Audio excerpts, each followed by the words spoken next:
Hello, my name is Mark Holbert. Together with my colleague Cola here, we're going to present public service announcement number 6, which is on polar flips. Now, polar flips have been in the news recently, a lot, both the regular media and social media, because we understand that there is a catastrophe looming. It happens, once every 400,000 to 780,000 million years. The references are displayed here, just a few of them. One of my favorites is in there. Is number 5, Pole Shift by John White. He suggests that the reason the North and South Pole switch is that the whole crust moves and rotates 180 degrees. But I think the evidence suggests otherwise. The evidence includes that the interior Earth is molten and iron, acting like a dynamo, which creates the North and South poles and the Van Allen belts, the electromagnetic shield that protects us. The spreading seabed in the Atlantic Ocean shows a history of many reversals of polarity. Southern Atlantic anomaly shows that there are fluctuating magnetic fields that are inexplicable, and the center point of the North Magnetic Pole is rapidly moving towards Siberia. We need, in catastrophic thinking, to think back. And here, this one is to think back to natural history.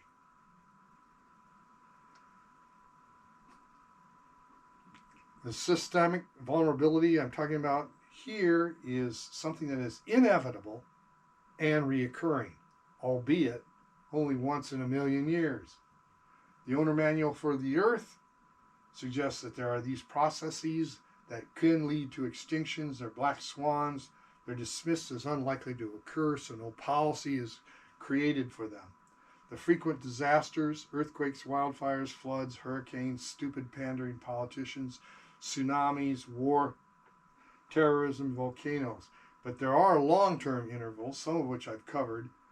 Asteroids hitting the Earth like Tunguska, solar storms like Carrington event, climate-affecting super volcanoes that occurred in 1816, their ice ages.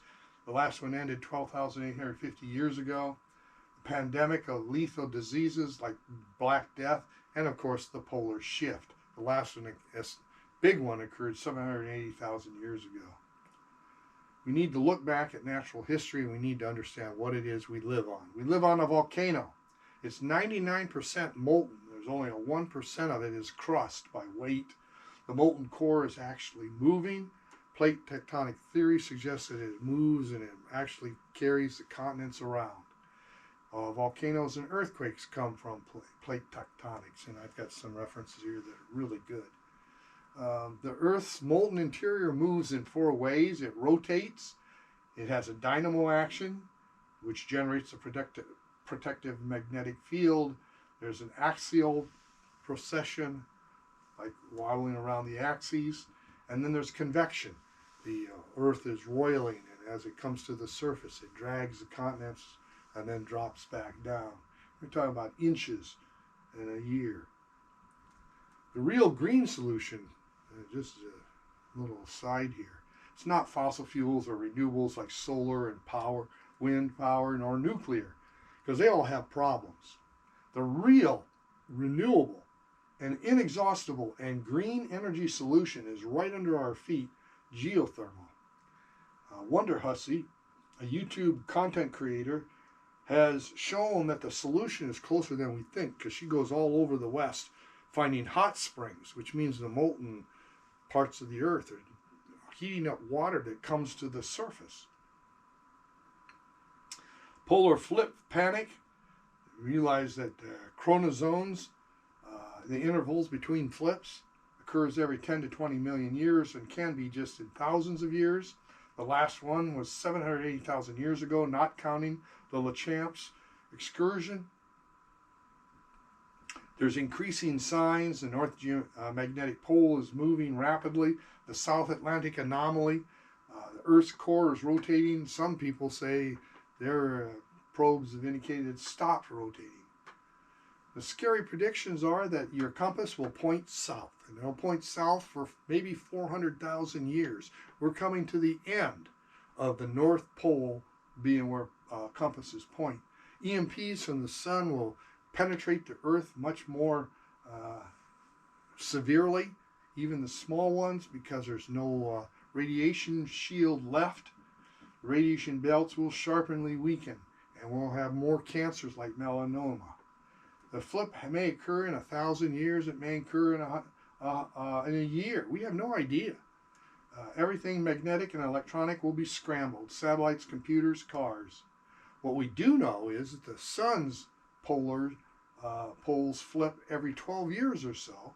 It's a natural process for molten bodies. Geologic records occurs that it's occurred on many times because there's little bands of stone, some of which are polarized to the north, some are polarized to the south, and they're spread all across the Atlantic floor.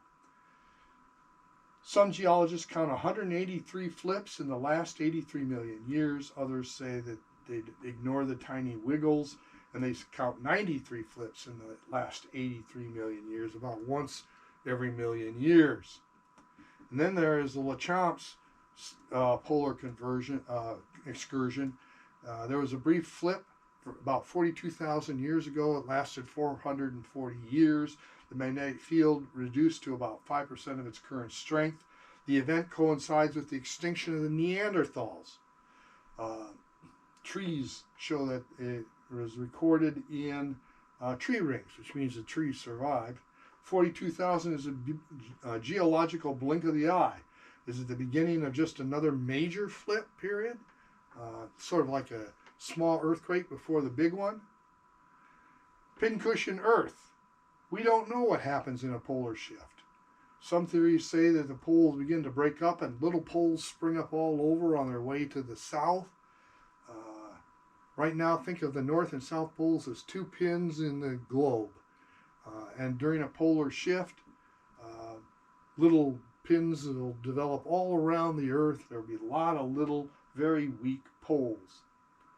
Will we all die? Well, I suggest we look at extinction events and ice ages, and remember that life on Earth has survived all of these flips.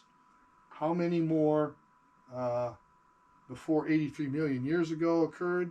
Well, life has existed for 500 million years. The real questions are, can the humans survive? And can civilization survive?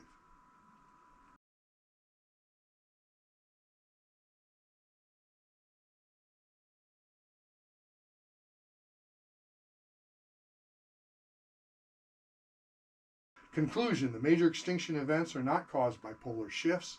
3 were caused by life. 3 were caused by plate tectonics. 1 was caused by an asteroid. The 2 Cambrian events were over 500 million years ago. Could have been anything that poisoned the oceans, but it would have not been polar flips, something acidic. Then we go to the ice ages.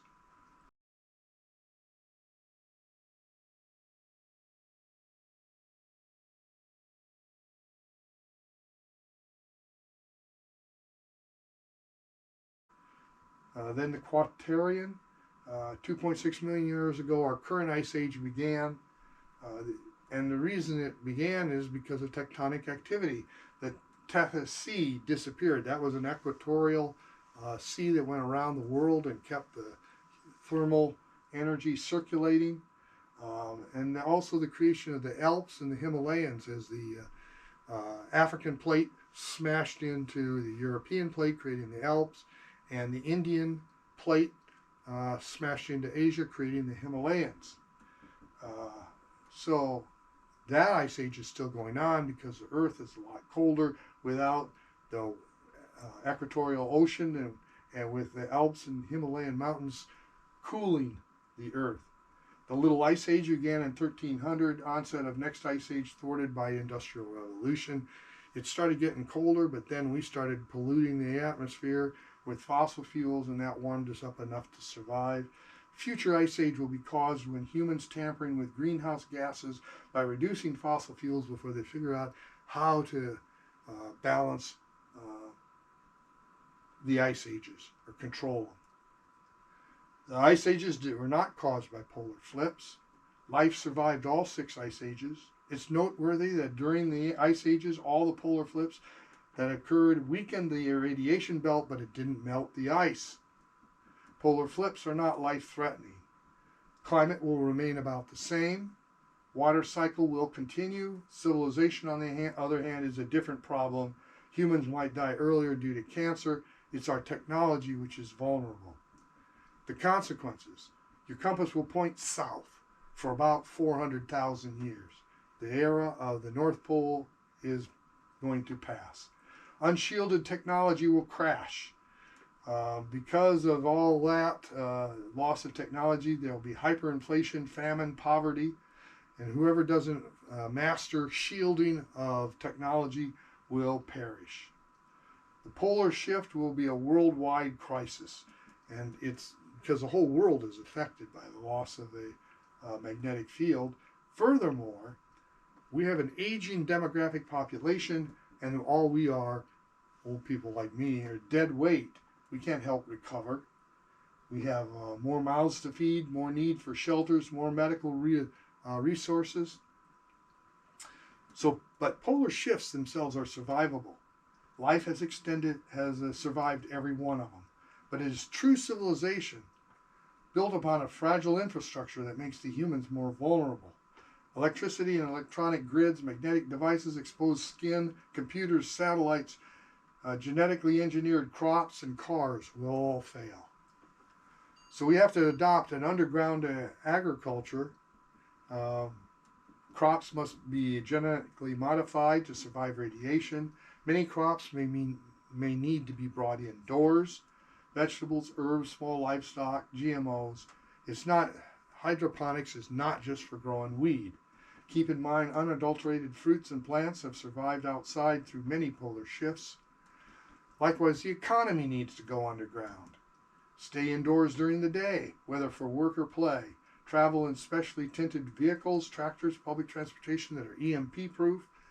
Wear protective clothing, long sleeves. Think in terms of skin cancer prevention. Sun worshippers will die. Tans will be unhealthy. So catastrophic policies are: begin now research on which plants and livestock will be able to survive outside. Begin now on protecting the electronic grid by moving it underground. See PSA number 2. Begin now educating the public on hydroponics and radiation and how to protect yourselves. Begin now on NASA studies of the sun's polar flips. They occur every 12 years. We should be able to learn something. So, begin now to protect against the next polar shift. And I'll end every video with the same prayer for peace.